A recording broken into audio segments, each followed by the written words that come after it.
We are at 4:59.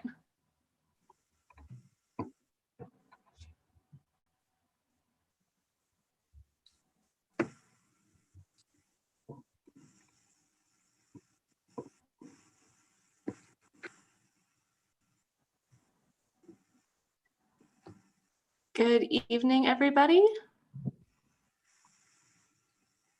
Good evening. Good evening. Good evening, everyone.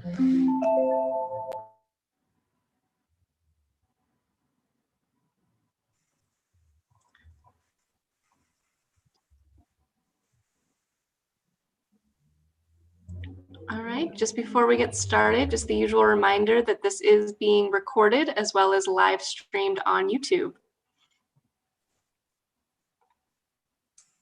Okay. Good evening. I would like to call the Public Safety Advisory Board meeting number 6 on March 8th, 2021 at 5 o'clock to order. It is now about 5 o'clock. I want to welcome everyone back. Good to see everyone. This is something I look forward to on my bi-monthly routine now, so it's always good to see each other. I'm excited that perhaps in the coming months, we will all be able to be in the room together other than on our computer screens, something I'm really looking forward to. I want to thank everyone for being here this evening. I know all of you have things that are going on in your worlds, and taking the time to be here is important, not only to this group, but also to the community at large. And so I really want to extend my appreciation for that. Staff, can you begin the roll call? Yes. Commander McDonald. Here. Officer Nunn. Shelby Rahala. Here. Michael O'Brien. Here. Abdirahim Muhammad.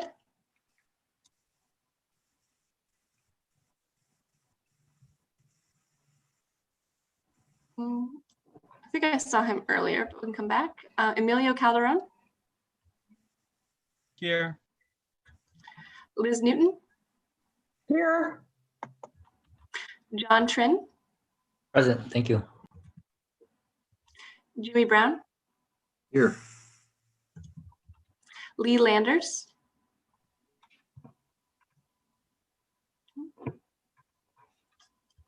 Patty Lofgren. I am here. Justin Lowe. Here. Danny Rauda. Here. Valerie Sasaki. Here. And Jeff Mott. Here. Mr. Chair, finish the roll. Okay, thank you. At our last meeting, we discussed the importance of centering racial justice and equity and sharing our community's experiences as well as our own. To help create space for this throughout each conversation, we're adding a centering exercise at the beginning of our meeting. The centering exercise is based on the mission and values of our group and the task Council has asked us to complete. First, I will read a statement, then I will ask you to join me in a breathing exercise to help bring focus and thoughtfulness to the conversations of today. Okay. Today we convene to listen and learn from each other through reflection and discussion. As we reevaluate and improve our public safety practices, we elevate the voices and experiences of the communities who have been and continue to be disproportionately impacted by inequitable systems.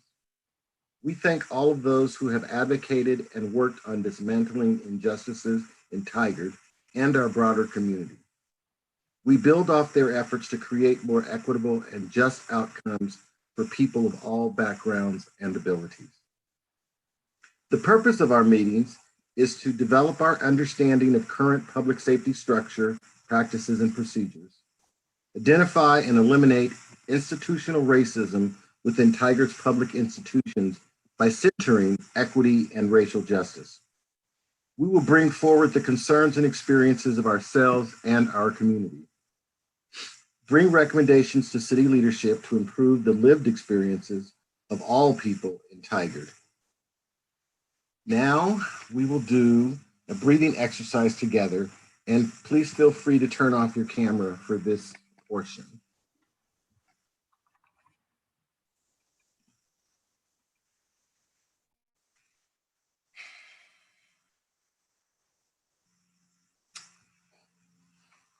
Close your eyes or gaze softly downward.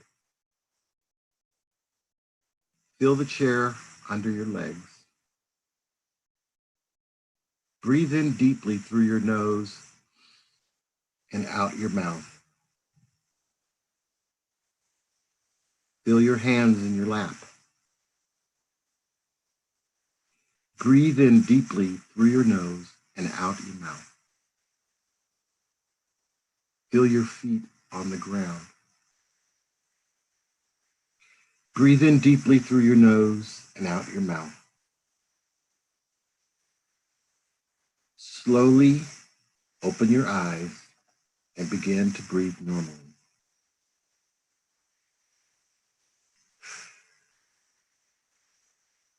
Thank you all for participating and creating space with me. Now I'd like to hand it over to Kim for our icebreaker. Thank you, Jimmy, and thank you for leading us in the centering exercise this evening. We will be using the breakout room model that we've done for the last couple icebreakers, and I think Tammy has our first question. First question is, what is one of your skills or hobbies that you have that people might not know about? Right.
I found that I had left the room, but I hadn't closed all of the rooms for everybody else.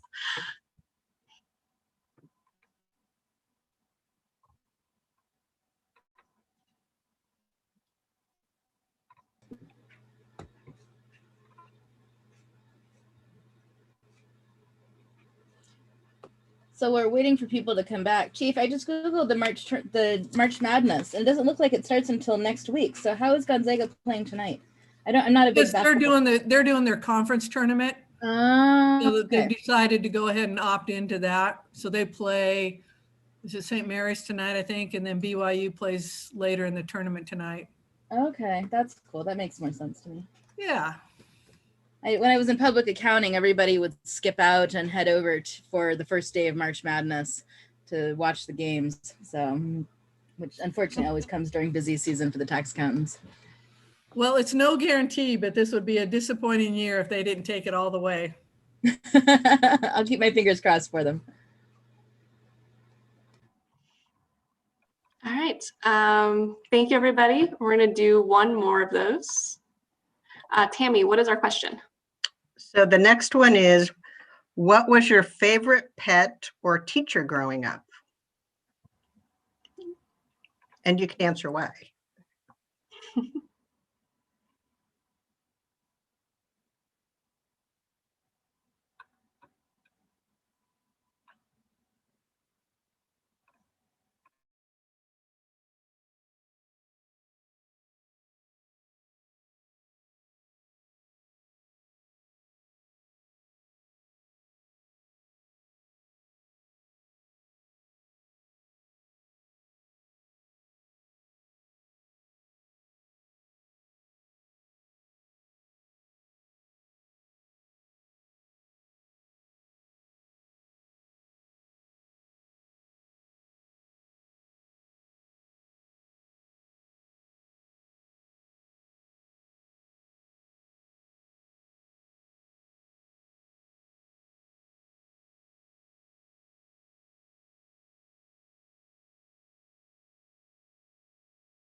Thank you all for joining the breakout rooms, and I will turn it back over to our chair.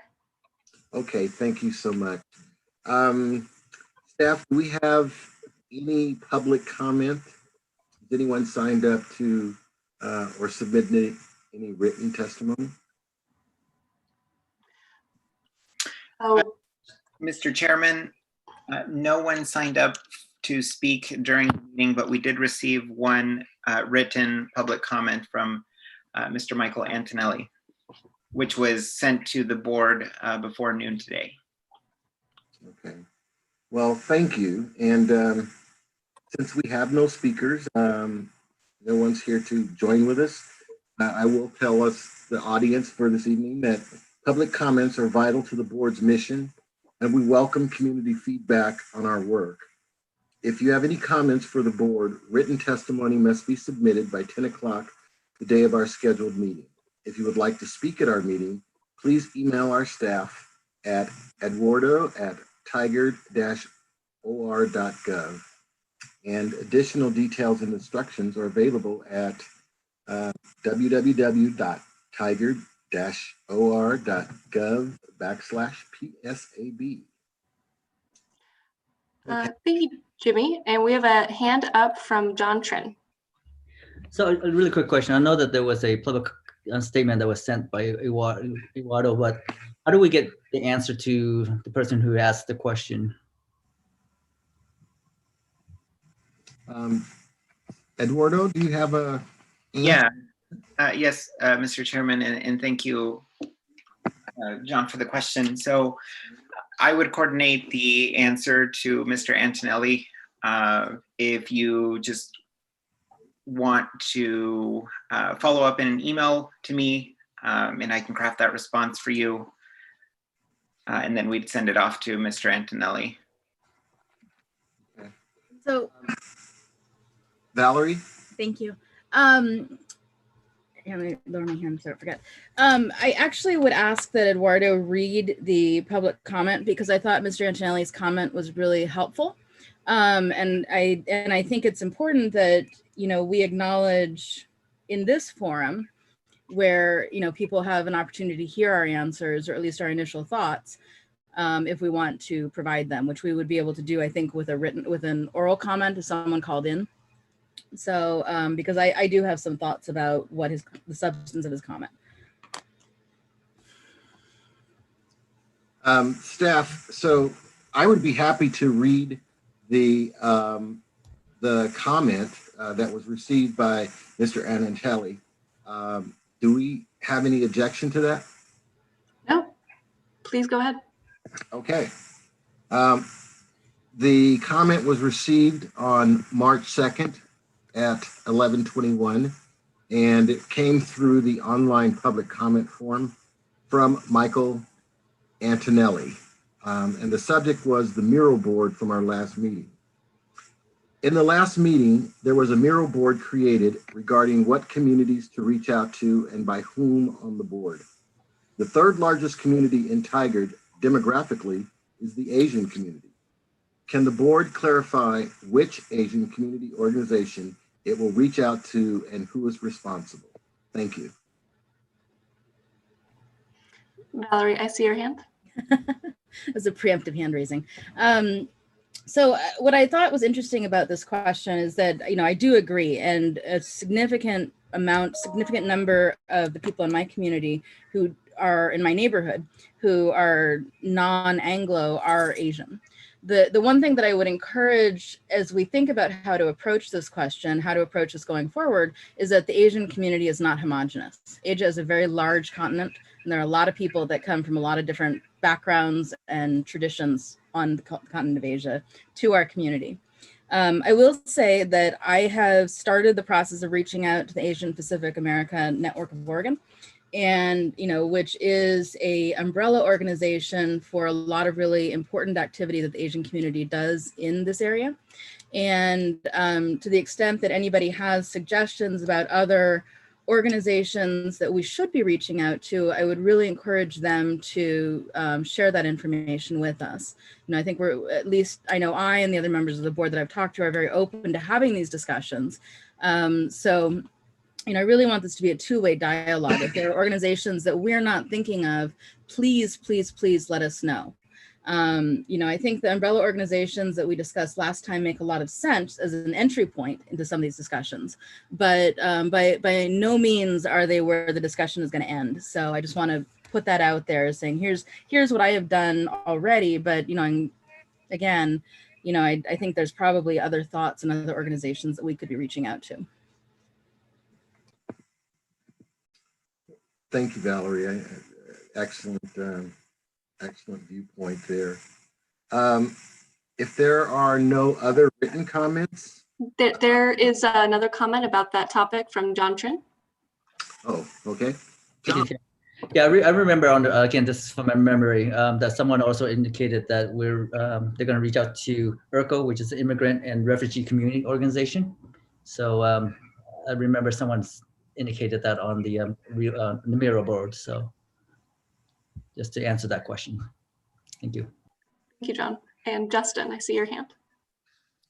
And another group to mention that was also brought up in our previous discussion of community organizations to reach out to is also the Muslim Education Trust. And I know that someone had mentioned that they could start a line of communication there. And to reiterate a comment that Valerie had just mentioned, because I feel so inclined to reinforce the fact that the Asian community is not hegemony at all, is, for example, I identify as Filipino American, and I have inroads and connections with the Filipino community here in Portland, and have no connection or abilities to reach out to other affinity groups, though I know that there are many out there, and that if other community members here or board members have connections to those affinity groups that operate within our area, that'd be wonderful, because I know that the Portland community of Asian Americans are very well organized in terms of local support groups, community organizations, church groups, and that would be a wonderful opportunity for us to reach out and connect to those folks. Thank you, Justin. And I see Patty Lofgren. Yes, I did speak with the folks yesterday. I was at the Muslim Educational Trust. They've started vaccinating folks there, and I spoke with the director and Sahar also, and they're working on their response for us, and they're very excited to be coordinating with this group. That's awesome. I see Justin applauding. Danny, I see your hand. Yeah, our community of St. Anthony's Catholic Church in Tigard is very diverse, and one of our larger communities is Vietnamese. In fact, they just celebrated, or they are celebrating, their 25-year anniversary at our church community. And so I'm happy to make any connections. I think I would just need a little bit more context about like how we are trying to connect with these communities. Great, yeah, and we had talked previously about making sure that we connect the communities with what work we're currently doing, or what topics that we're talking about, and sharing that information, as well as sharing the work plan with any groups that you're connected with, as well as I still owe everybody some talking points on the work of the Public Safety Advisory Board. Valerie, I see your hand. I was just going to ask about the talking points. So it's on the list. I know everybody's been super busy, so. Thank you for your patience. Okay. Are there any other hands up? I see Patty. Is your hand still up? I was just going to say, since we didn't have any talking points, what I did is I sent them the link to the Tigard website, which has videos of our meetings. It has the board listed. It has the goals. It has the agenda. And I referred them to all of that so that they could get a sense of what we were about, since we didn't have any talking points. And I think that was pretty comprehensive. Awesome. Thank you. Great, thank you. You know, every time I sit here and listen to all of you, I am just impressed at how much engagement you all have. You know, I think you're all of us being on this board is just a testament to one, your own commitment, and as well the city's commitment to making differences in our community. So if there were just that only one written comment, do we need a motion to enter that into the public record? Yes, I would recommend making a motion just to officially enter it into the record. Okay. It's one of those Robert Rules of Order things. Thank you, Mr. Chairman. Thank you. Can I have a motion? I move to accept the public comment into records. Thank you, John. Is there a second? I second. All righty. We have our motion has been approved and the comment from Mr. Antonelli is in the public record. So I'm going to talk about race in our discussion, and Kim is going to lead us in that. I hope everyone had as good a time reading that as I did. Kim? Thank you, Jimmy. Yes, so very much looking forward to this discussion this evening. In an effort to make it a little easier to have the conversation, we're going to actually break out into small groups again, into breakout rooms, where we will have 3 separate conversations led by myself, Tammy, or Eduardo.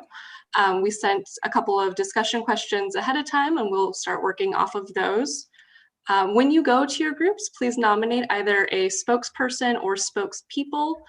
And then we will discuss in those groups for about 20 minutes, and then we'll come back into the greater group at the end and have the spokespeople discuss what came up in your smaller groups, and then we'll have a larger discussion with the big group. Everyone sound good? All right. So I'm sending everybody back out to rooms.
Hey, John, can I say thank you for your backdrop? I appreciate that. No Looks problem. great. No problem. Today is International Women's Day, so happy Women's Day for those. Yeah. Thank you for that, shout out. My pleasure.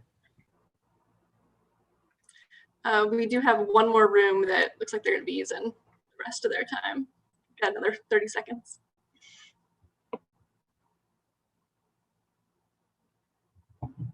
Oh, there we go.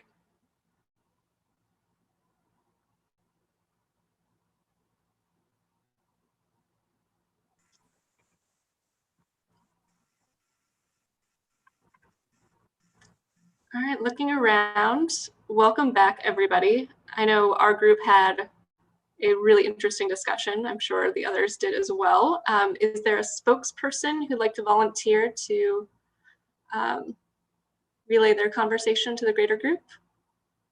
Danny, please go ahead. I'll go first while it's fresh in my mind. So our conversation mainly centered on question 1 around is everything really about race, or is it really about race? And we also talked about intersectionality and how her biracial identity influenced how she wrote the book and the stories that she shared. And so regarding the question number 1, is it really about race? We talked about how, well, of course, how appalling it is, those statistical disparities that she lists in this segment about, it's about race if, people of color say it's about race, and there's a statistical disparity across race, right? That we can point to. And, but at the end of the day, I think we all acknowledge this without saying it, that statistics aren't often enough, to prove that it's about race. And though lived experience, lived stories can be subjective, right? And based on perception, at the end of the day, and this is something that I often think about, it's like, we need to believe people, right? Like, period. As just like a cross-cutting principle, is that if you tell me a story about you and how the skin that you're in has affected you, I have a choice to make. I either believe you or I don't, right? And so to me, it's just respect to believe people, right? And to hear them out. And so we talked about how important it is to, as another grounding principle, to believe what people of color say and to validate their experiences in order to really begin to be more equitable and inclusive. And we also pointed out how the fact that the society that we live in, and here in the United States, racism is our country's original sin, and so we've wrestled with it for centuries. And unlike other identities, race and ethnicity or the color of our skin, right? Let's just put it that way. It's not something you could just take off, or mask, right? And so regardless of where you're where you're going, where you're at, like, we make associations based on the first thing we see, and the first thing we typically note is the color of somebody's skin, right? At least for me, that I always see that. And so it's hard to argue against that. It can't be about race when we live in a country that's so everything's about race in this country, I think.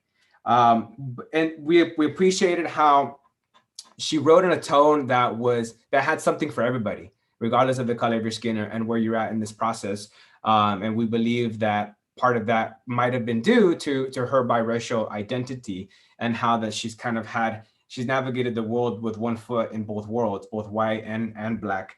And so and that's also very interesting for people of color who also grew up like her, right? Growing up in both worlds, where we realize that we all have biases, no matter the color of your skin, and we all have privileges. And so we all need to check them because of intersectionality, depending on like the different identities we have, right? We can experience certain advantages or certain disadvantages. So kind of main points that we talked about. Thank you, Danny. Does anyone want to have a comment about Danny's recap?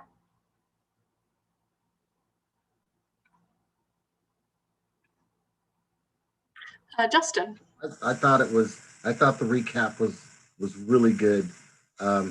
It it brings up the whole impact of the book again. So I'm very appreciative for that group and what you all talked about. And Justin, I saw your hand, although you put it back down. I just wanted to thank Danny and your group for bringing up the concept of believing people of color. You know, as someone who has personally grappled with just believing my own experiences and trying to either write them off or to downplay them as to either not play up the role of being an angry person of color or someone who is blowing something out of proportion. It was affirming in this book, but then also to hear you explicitly say that in front of all of us, that we should be believing people of color and we should believe their experiences and the impacts that has. Because it is also one thing for there to be intentions behind something, but if it has a different impact on a person of color and then they vocalize that and want to share how that made them feel or how it played out, that should be believed because that's that person's experience. So thank you to you and to your group for bringing up that topic. Justin, thank you. Thank you for bringing up something I think that's important for this group. We have obviously people of color as well as people who are not of color, and believing each other as we bring up experiences and lived experiences and making sure that we continue to believe each other. Emilio, I see your hand. I was just raising my hand so I could be the next spokesperson to talk, but if anyone else has comments, they can go ahead. Justin and I are the spokesperson for our group, so you can feel free to add on whenever, but just like Justin was talking about, we did talk a lot about believing people of color in their own experiences. Something that was touched on is that like we all have different perspectives of race, but as someone who's like, if you're not someone who's a person of color, so if you're white, you wouldn't understand how it is to be a person of color, so you shouldn't be the one like dismissing them, and often how it is about race when a person of color says it's about race. And then the other part of our main discussion was about our own experiences. We brought up about how a lot of people were like, oh, it's not in Tigard. That's just something that happens on a national level. That's not in Tigard though. But our group did share personal experiences that are in Tigard. And it's just a reminder that as someone brought up in our group, it's not always just overt racism. People who are like yelling slurs, wearing very inappropriate symbols, but it's also these daily interactions that everyone has. Like microaggressions are just times that you might think of as a one-off that really add up and do contribute to racism.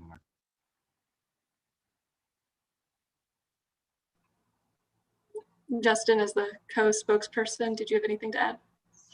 Goodness, Emilio covered everything really well. I think I'd just like to jump onto one of the comments he made about how we usually think of racism being overt and very visible. And that's usually what makes the headlines, and it's usually what we see in social media. But one of our group members brought up a really great analogy. I mean, it's used in multiple applications, but in terms of systemic racism being an iceberg, and having the point that we usually see, whether it be racial, like hate symbols and racial epithets being set up, but everything beneath the surface has a greater impact, and it just goes even deeper into the daily functions of our lives. And so I thought that I just wanted to mention the iceberg part, because that really paints the picture of how we're not just addressing things at the top that are visible, but also things that are woven into our systems that we don't think about on a daily basis, all the way down to the conversation about microaggressions. And we attempted to start that conversation, but didn't get too far in it. So I will turn it over to any other spokesperson if their group was able to go deeper in some of those questions. I saw your hand. I think Jimmy can go first. You got this. Okay, can you hear me? Okay, great. I think one of the most devastating pieces of the discussion that was brought up by Justin, I think it was Justin, was the issue of internalizing the issue of race by people of color. I don't believe that white people sit back and think, is this really racism? Is this really bigotry? Whereas when we look at this, we have to think about that. We have to think, is this statement a microaggression? Is this statement a racist statement? Is this statement indicative of someone's bigotry? And we internalize that because either we don't want to believe it, which generally tends to be the issue, or we have internalized the fact that people hold against us bringing those kinds of discussions up to the broader community or to the broader group. And I think it's insidious. You walk away at the end of the day going, well, I guess that woman clutching on her purse just did that because she didn't want her purse to fall out of her arms, as opposed to I happened to be walking by her at that time. And so, that internalization of these kinds of issues then lend to other kinds of issues that cause people to say, yep, I knew they were thugs. Yes, I knew they were criminals. And so, how we learn how to process that, and as we say again, believe that these things do happen. At least for myself, it certainly, when I realized that I could believe that these things that I saw were in fact racist, then I was able to better accept that. And I think there are other folks out there that suffer through the same piece.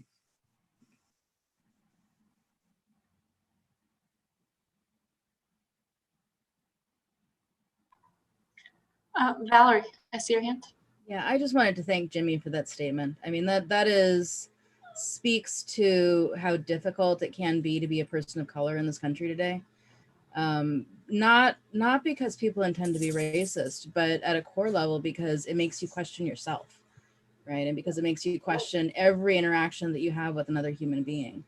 And so I know it's really difficult, but I wanted to thank you for sharing that because it means a lot. Thank you. Abdi, I see your hand. So I'm just a spokesperson for my group, so I'm just gonna add on to that. So like for some of the, when she said that if a person of color says something that was racist, that is racist. And like one of the things that some of the things that people don't really talk about that are racist, or have those racist undertones. And my group was talking about voting, and we were talking about the people who vote and how they're predominantly white and predominantly older members of our society. And I just really wanted to add on to, especially after the 2020 election, since there was a lot of conversation going on about voter fraud, which is not true. But due to that conversation, what you're now seeing is people using that excuse to then suppress voters, making ballots harder to get to, making early voting on weekends harder to do, which is predominantly when Black Americans vote because they vote to their churches on Sundays. Another thing we talked about was vaccines, and that part in particular, how, if you look at the data, vaccines are predominantly white women who are getting a lot of vaccines, and how that is affecting communities of color, and how they have that fear of the vaccines due to the constant years of our healthcare system abusing them. We also talked about climate justice and cap and trade, and tolls on streets, and the importance of how, it's easy for, a rich white person to see a 20, 30, 40 cent hike on their everyday items, but our lower income families can't really have that big of a hike on their their day-to-day needs. And what's the Miss Newton added on, a counselor Newton added on how everybody has different lived experiences, and like she was talking about the importance of those lived experiences and how like how much greater our society would be in a place if we all if we all use our lived experiences to make each other better. And then we talked about microaggressions. And the one thing that I brought up in my microaggressions is that white people are not the only people that are using microaggressions. People of color are using them against other people of color, and then people of color are also oftentimes using them like against their own group. And I brought up the point, I'm like, if I was sitting on a bus next to a black man compared to a white man, I would probably still have that uncomfortability next to that black man, even though they, the white man and him were doing the same thing. And how it's not oftentimes talked about how we can have our internalized microaggressions and our internalized problems that we oftentimes don't really check ourselves. Before we check anybody else, we need to check ourselves. Thank you, Abdi, for sharing your group's discussion. I think Danny has a comment. Yeah, I haven't fully formulated what I want to say, but what Abdi shared and then what Valerie shared before that got me thinking about, part of question number one was, is it really about race? And asking us other situations where people question whether it's actually about race or it's just something else, right? And Abdi bringing up the vaccines and just healthcare in general, and on how people of color have been mistreated or treated unfairly across that system, across history. I think about, I'm married and we had kids and have had a kid. And I remember reading sometime during that period of 9-month pregnancy that women of color were disproportionately had C-sections, and how that was determined largely by race, not necessarily by circumstance or the situation, just because of the disparity of like how many Black and brown women and Asian women had C-sections versus white women. And when we had kids, not to get too personal, but like that made me think about, like, kind of what Valerie was sharing, that, is this happening because of race, or am I blowing this out of proportion? Or, did this happen? This is just, because of, biology, that this is happening, so it's like, Valerie made me think about that, and so did Abdi, about kind of questioning that, especially within the system of medicine and healthcare. So just wanted to share that and validate how confusing it could be for people of color, because sometimes you think you're crazy because you're like, man, this is off. There's something off here, and because of my identity, I'm forced to consider, is this really about race? And because of the statistics I've seen or heard, it makes me further think about, gosh, could I really be one of those statistics, So just wanted to share that.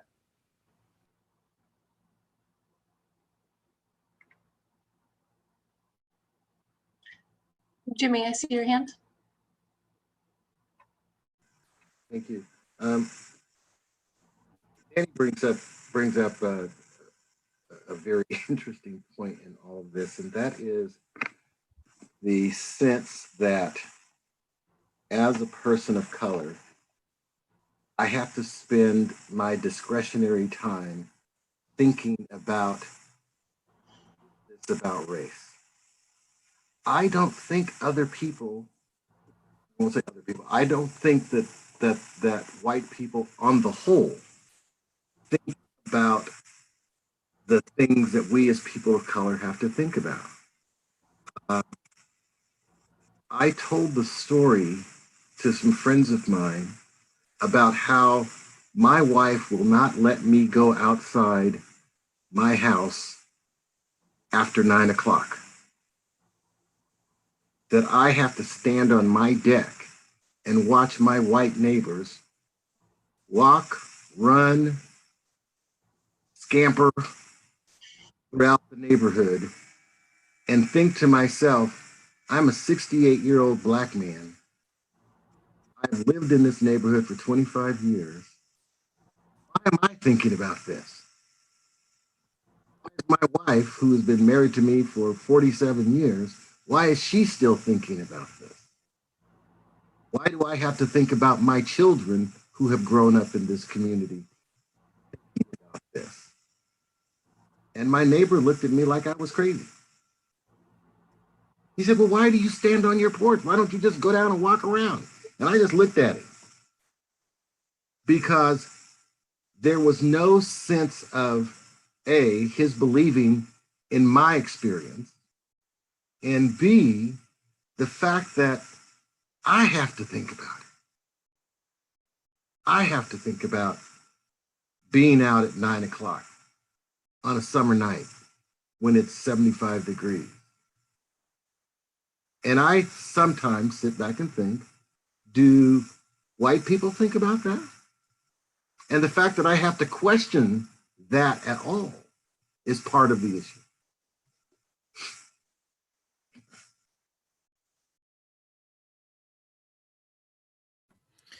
I think, Jimmy, to respond to your question, just so you don't leave it just laying out there, I think we think about it, but for different reasons. And they're not the same. If I think about it at 9:30, it's going to be my safety, maybe as a female walking alone. Where with you, your safety may be, if I'm assuming the context of your comment, is that you might be accused or somebody's going to make an allegation against you. So therefore, or your family's concerned that will happen to you, and which is a far different viewpoint than, you know, my personal safety when I make a decision to walk in the dark. And Liz, I see your hand. Thank you.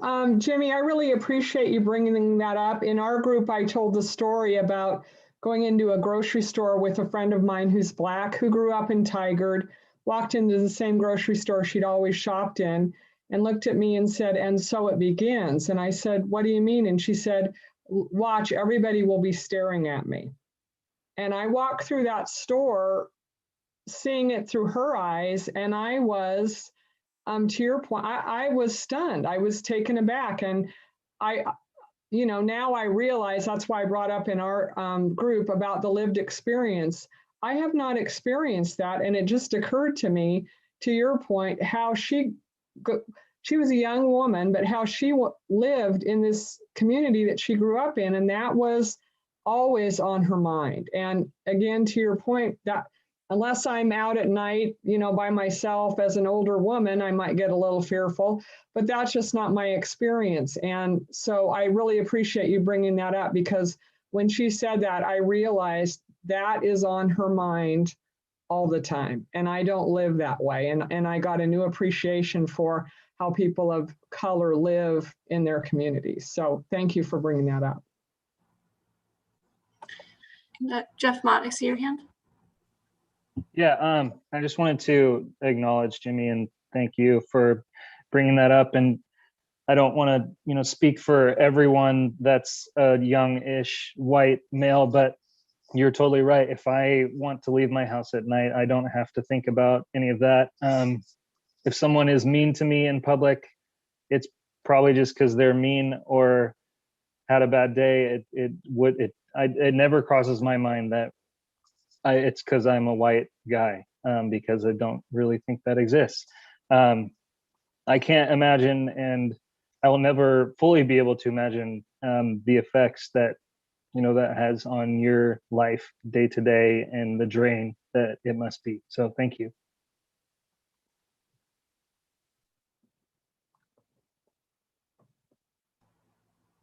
And Abdi. And just real quick, just bringing this back to the conversation of just like what we're doing here, and trying to reform our police or have this conversation is Tiger police may be doing everything correct. Tiger police may make every one of these systems as perfect as possible, but that trust and that feeling that you have, or there's something that happens in a completely different state or a completely different area, can then also affect the people's perspective on the police department. And in particular, like you said with healthcare, you see the statistics, you see that they're there, and you don't want to be that statistic. You don't want to walk outside and be in that uncomfortable position. So when we're thinking about policing and we're thinking about that, the trust with the community and building that trust up, and also acknowledging other situations that happen, but saying that we're not trying to be like that and we're trying to be better is very important. Thank you, Abdi, for bringing it back to really what our our mission here is. And I just want to thank everybody for, as we wrap up our book discussion this evening, for your candor and for being so open. I think the only way we'll be able to really make change in this community is to continue having this conversation. So I'd like to ask that we don't end this conversation around the topics in this book with our book discussion this evening. There is always the opportunity for us to have more specific conversations about racial equity topics later on in our progression as we work through the topics of the board. But even on, as we discuss the topics of the police that are going to be brought up in the next several meetings, continuing to reference back to the book, to the topics around microaggressions and intersectionality and what is racism, and continuing to believe each other. So thank you very much. And Jimmy, I'll turn over to you to close out the discussion. Okay. Thank you, Kim. I want to thank everyone in the room tonight and for their participation in this. These are painful conversations, and at the same time, they're very strengthening conversations because, one, for me, I feel safe in this room, and that's because of all of you and your willingness to share your lived experiences and to be open to listening to the lived experience of people of color sitting in this room. You know, I have no challenge in my life expressing my emotions, and being with this group and talking about these subjects. It's difficult, it's affirming, and it makes me feel so happy to be able to be around a group of kindred people. So thank you so much. We're going to move to finalizing our work plan.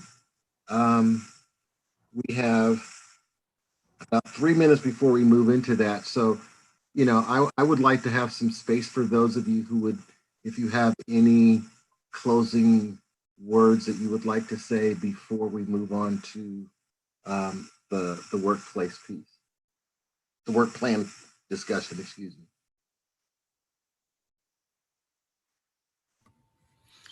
Justin, I see your hand.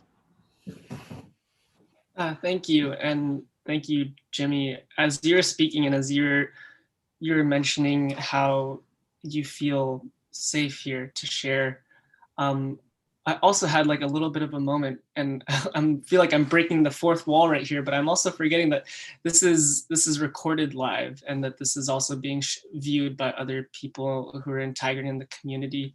And I think I just want to take the opportunity to acknowledge that you all have maybe not read this book like we were tasked with, but I am grateful that there are folks listening to this, and I hope that as much as like the decision makers here at this board are listening and believing, and we are tasked with making suggestions to Tigard City Council to make improvements within the city and also in the police department, that there are folks in the community who are watching this and thinking about ways that they can help shape and impact the community in their own capacities, because it takes more than just the actual system and the actual groups that might have issues and flaws that need to be addressed. It is a community as a whole. And so I just really wanted to draw attention to that because we all play a part.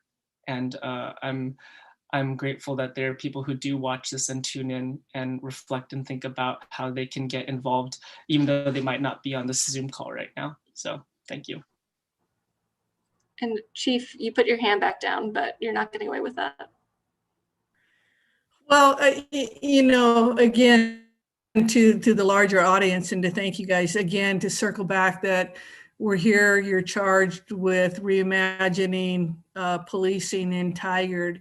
And, you know, we start with a framework, and I appreciate the content of the book. I appreciate the conversation and how it might help us navigate as we talk about how our policies and procedures are and how it guides us in looking at that with the eye to the impacts this has, our policies and procedures have on race. And I think the biggest takeaway that I shared with my group, and I just want to put it out to the larger group, is the biggest statement I heard is if the person perceives it's about race, it is about race. And it's not for me to say, no, the facts don't indicate it, you know, which we're a fact-based mindset.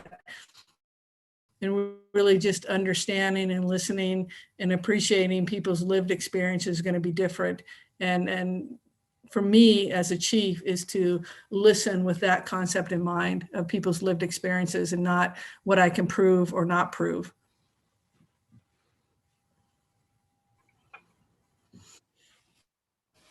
Jimmy, I don't see any other hands. Okay, thank you all again for participating in the discussion. Kim, can you walk us through the work on the finalizing the work plan? Yes, thank you. So Jimmy and Abdi, as well as any of you who are able to attend, will be presenting the finalized work plan and topic schedule to City Council on March 23rd. But in order to do that, we should approve the work plan. So I am going to pull it up on my screen. Everyone was also sent a copy prior to this meeting, and we'll just go through it page by page and check to see if there's any comments, suggestions, questions. If there are, we will edit in real time this evening because it does need to go to council tomorrow as part of their packet for the 23rd meeting. Does that sound good? Great.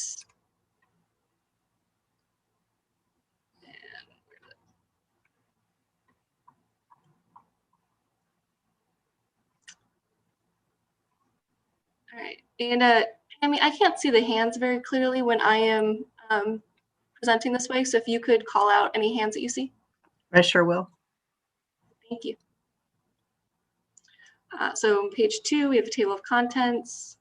Page 3, here's where we stated our purpose, the mission statement, vision statement, and value statement that we talked about in the very first meeting back in December.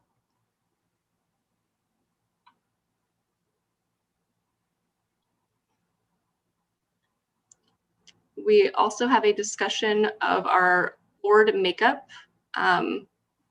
This was set by City Council. I do realize that we've had a change that was made. We currently have a vacant community representative position.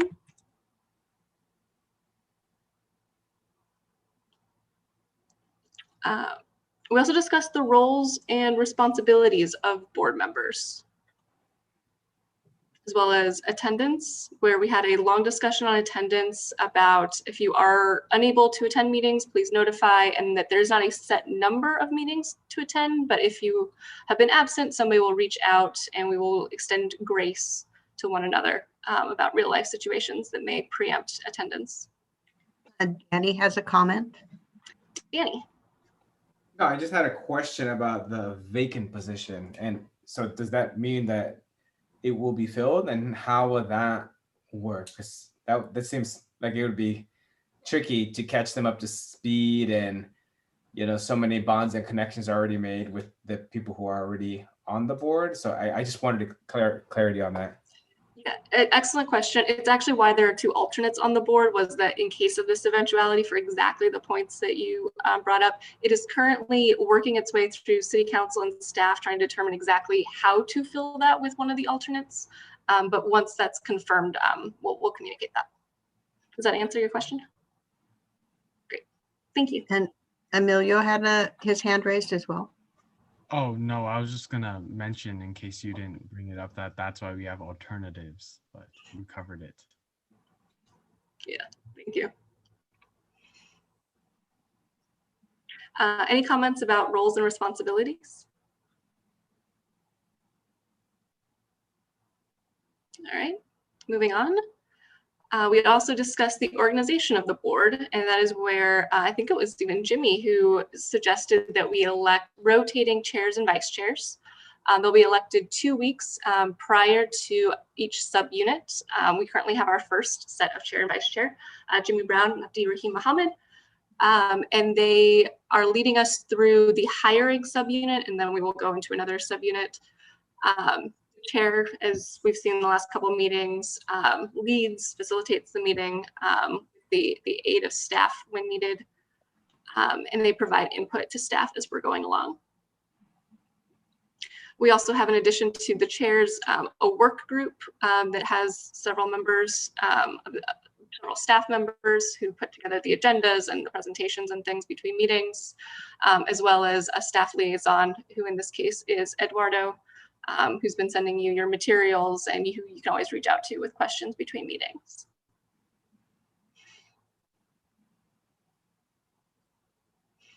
Any questions on the organization, any comments or changes?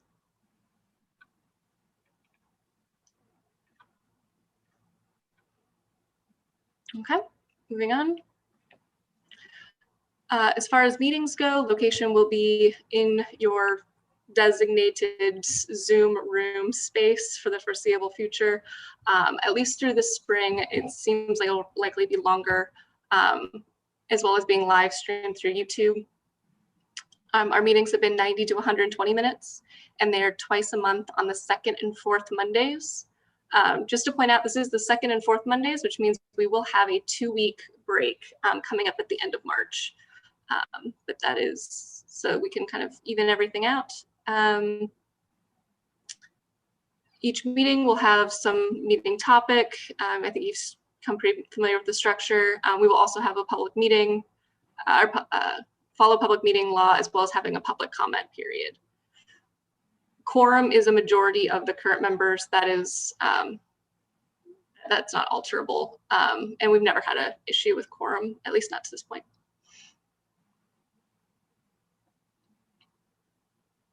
Any questions, comments about our meeting structure?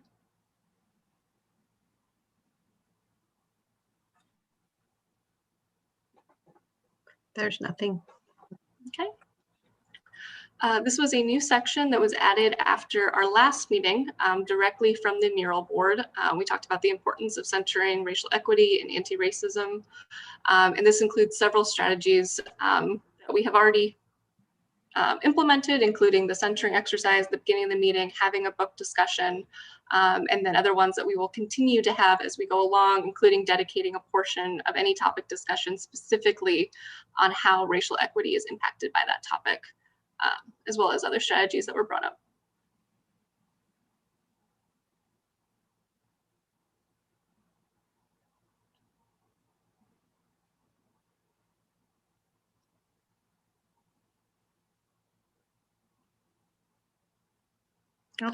Jimmy's raised his hand.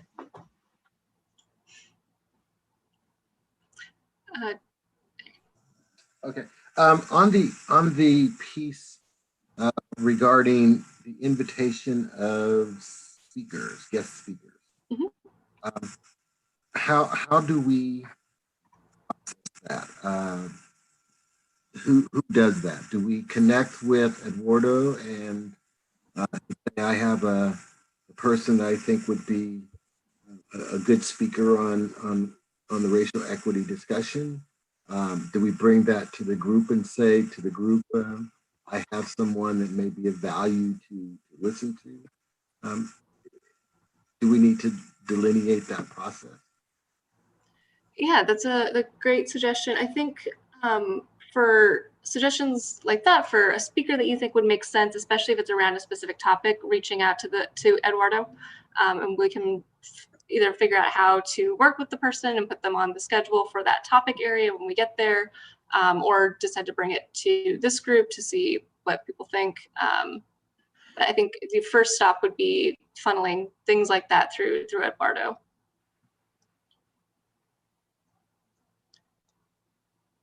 He'll make sure it gets to everybody. And we have no further hand raises for that section. Thank you.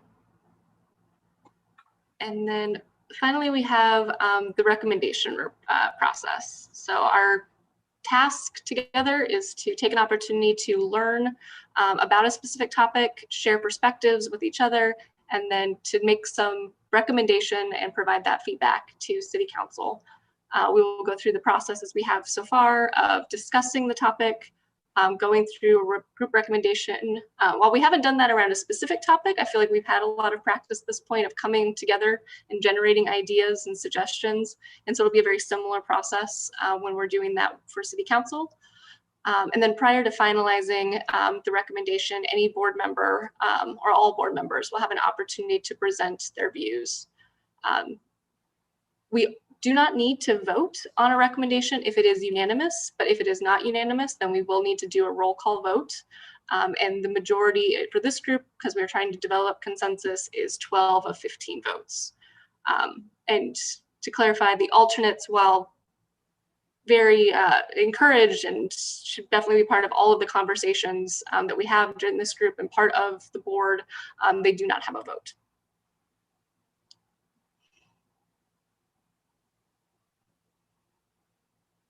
And we've had no hand raises for this section.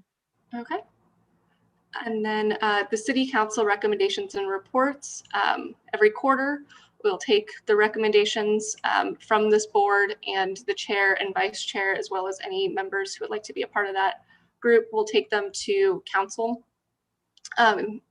If the decision-making authority is with the chief or city manager, they may implement that without council action. If they decline to implement it, it will be forwarded to council for review and consideration. And if the recommendation requires additional action, if it's something that might need to be approved by a budget committee or the union needs to be involved, then we will communicate back to you what that process looks like. And Liz has her hand raised. Liz. Yeah, I just want to encourage when we go to the council, as many of you to come as possible, because the history of the council's discussion with their boards and committees, they really look forward to that, and they really like to hear from as many people on the board as are willing to talk, or they just really look forward to those conversations. So sometimes schedules don't permit, but if you can come, I really encourage you to come. And I would even suggest, just my thought, the group might not agree, but I almost think that members of the board should take the lead in presenting the topic if they're comfortable, not staff. I just think, the council's looking at the board as the ones that they're hearing from. So anyway, just want to encourage as robust conversation as we can with the council.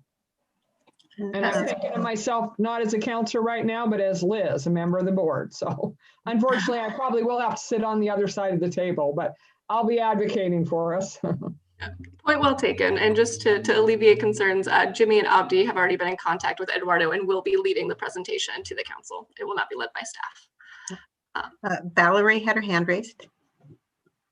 So I just wanted to ask if it would be possible to get an email with the council meetings and meeting schedule, so that we know and what is the best way for us to show up and support, because I always stream them on Facebook when I see them happening, so I can listen to them as I'm making dinner or whatever. But it would be nice to have them, and I don't know if it would be most useful from a council's perspective if we submit public comments in support of Jimmy and Abdi's presentation, for example, or if we're just in the comments section of the Facebook feed. So I guess that would be my question to Councilor Newton. Liz. Yeah, Liz, please. So our council meetings are on Team, and as members of this board, you would get a specific invitation. So it will be like this. And so the mayor will be asking all of you to, to show your videos and call on you and want to hear from you. In real town hall meetings, we're all at a table together. So you would get an invitation to a specific Teams meeting, and the idea would be as many of you as can participate would, and you'd have opportunities to speak. So it would be similar to this, but you would be actually invited guests to the meeting. So Kim, is that something that we could get on if you could send out a calendar thing so we make sure that we're not scheduling something else at the same time. Absolutely. Eduardo, can you help me with all of that invite information? Yeah, of course, I can do that. And then I would just briefly invite anyone who wants to join Jimmy and Abdi at the presentation on March 23rd to get in contact with me so that we can incorporate you into the presentation. I mean, I think the point was that we want an invitation to go out to everybody on the board, though, right? So that. And yeah, and I'm sorry to interrupt, Valerie, but you know, the presentation may be done by 2 or 3 of you. I guess the point I was making was after that, then the council's going to want to hear from as many of you as want to weigh in as part of a formal, more informal conversation. And so that's the point I was trying to make. And so you'd all be invited as guests to the meeting. And then when that item comes up, you can show your videos and we can all have a conversation. I think Eduardo's point was just if you want to have a formal role in the presentation, please let him know. And Emilio has a hand raised. Yeah, no one mentioned it, and you asked Valerie, but our council meetings are Tuesday nights, every Tuesday, and they normally start at 6:30. Sometimes there's an executive session, so they start at 7:30, but I just wanted to let you know so you could pencil it in already. But Tuesdays at 6:30. Thank you, Emilio. Thank you. And that leads us through the recommendation process. And then we have a brief section here at the end of potential future assignments. This board, as you're all aware, has a finite timeline of somewhere between 12 and 18 months. But at completion of that body of work, there's the option to make a recommendation about the future of the board or any future assignments.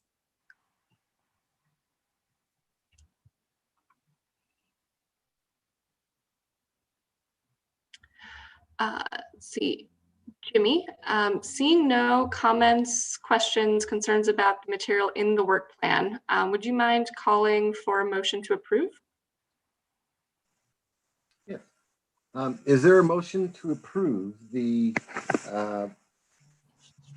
submitted work plan that has been discussed by Kim and the group? So I move we support this work plan.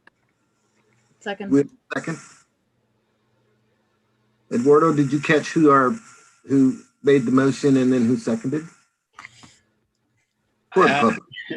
No, I am trying to keep up with okay. what everyone is saying. So that happened really quick. It was Patty. Patty made the motion and Valerie seconded. Thank you both. There we go. My screen is split between two. Split into two, so I could only see when Patty seconded. So thank you. I know it was quick, so thank you. So do we have any outstanding items that we would like to bring up before we move on to the rest of our evenings?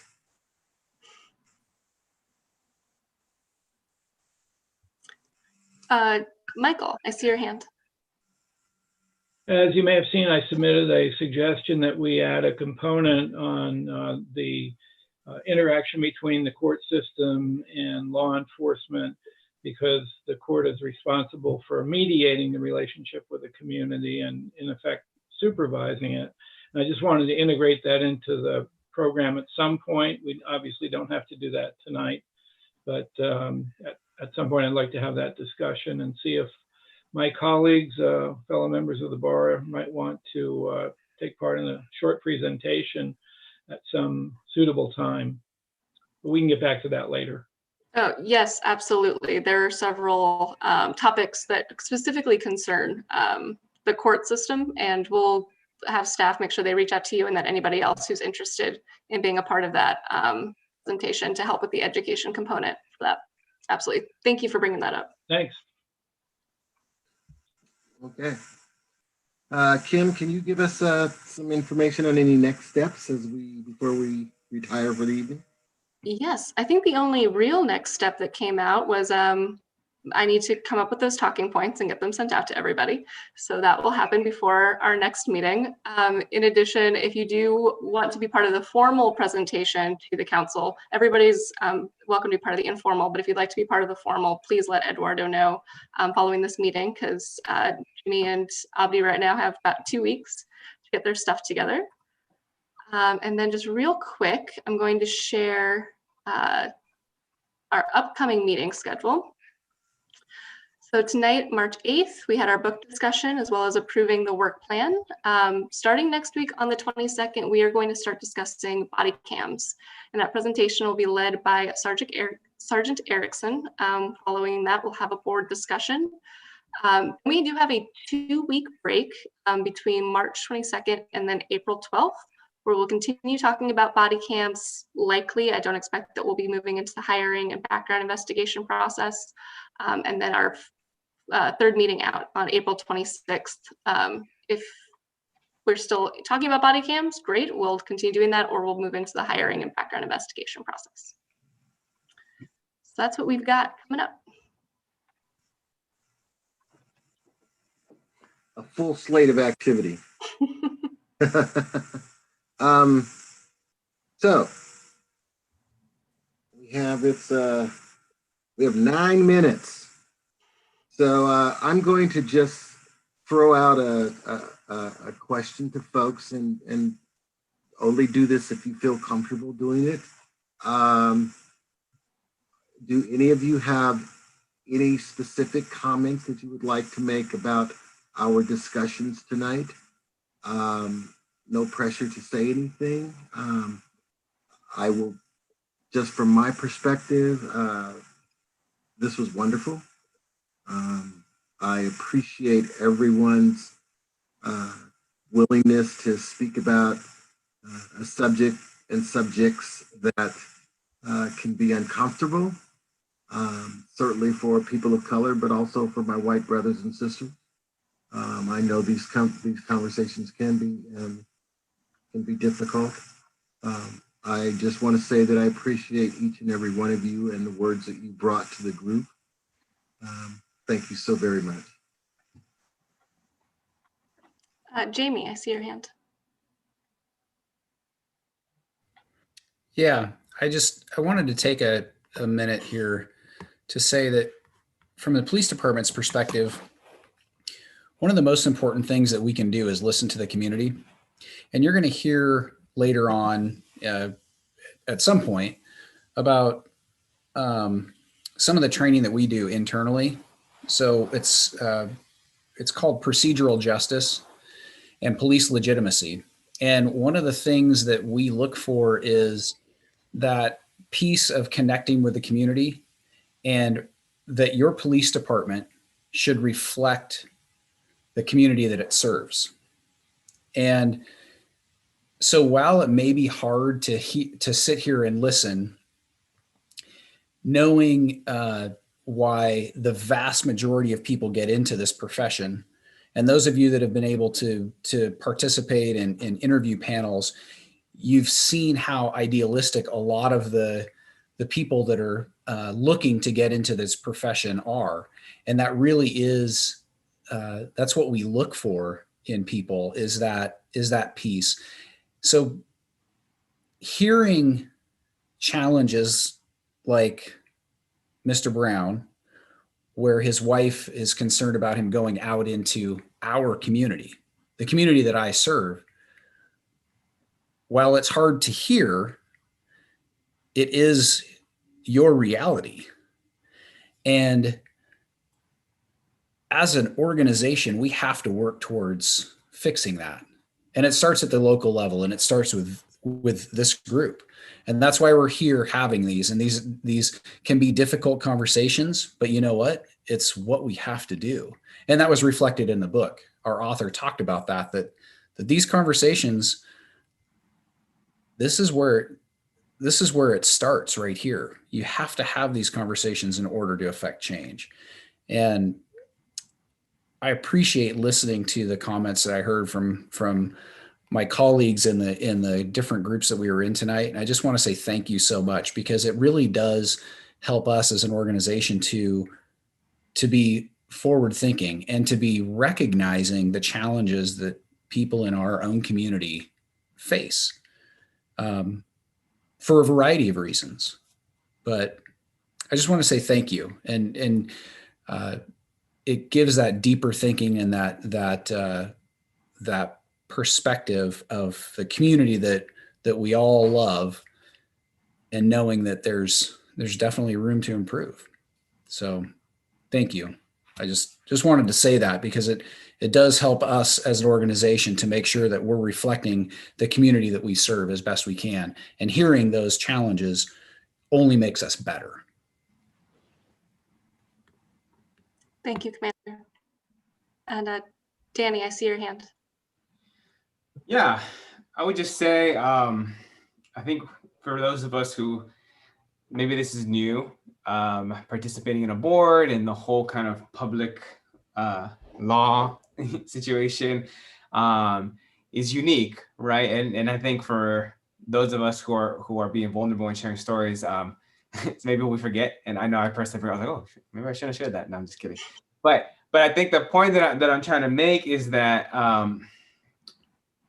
when we share each other's stories, that is a privilege that so many times people don't get, right? They're like, well, tell me your story. I want to know so I can do something about this issue.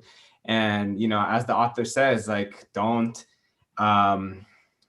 don't force people of color to educate you, right? When there's so many resources that you can educate yourself. And so I would say it is a privilege that the stories that are being shared here, and my call and challenge is that we all take that seriously and that we are responsible with the stories that we hear. And obviously that's for those of us in the board in particular, our police colleagues in particular, but also the people who may be watching this or will be watching this, the recording afterward, is being responsible with the stories that you hear. Thank you, Danny.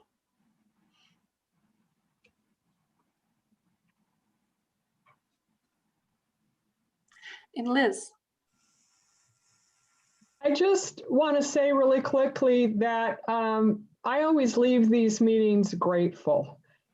These are hard conversations, but I'm learning so much and listening, and I'm hopeful that the work we're doing can bring changes to our community. So I just wanted to say to all of you, I leave every meeting grateful for the conversations, the willingness of you all to share, and learning from your lived experiences is really helpful and meaningful to me. So again, I'm grateful. Thank you. Thank you.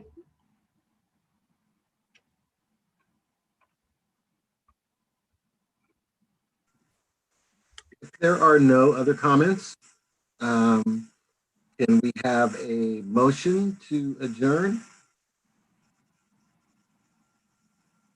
I'll move that we adjourn.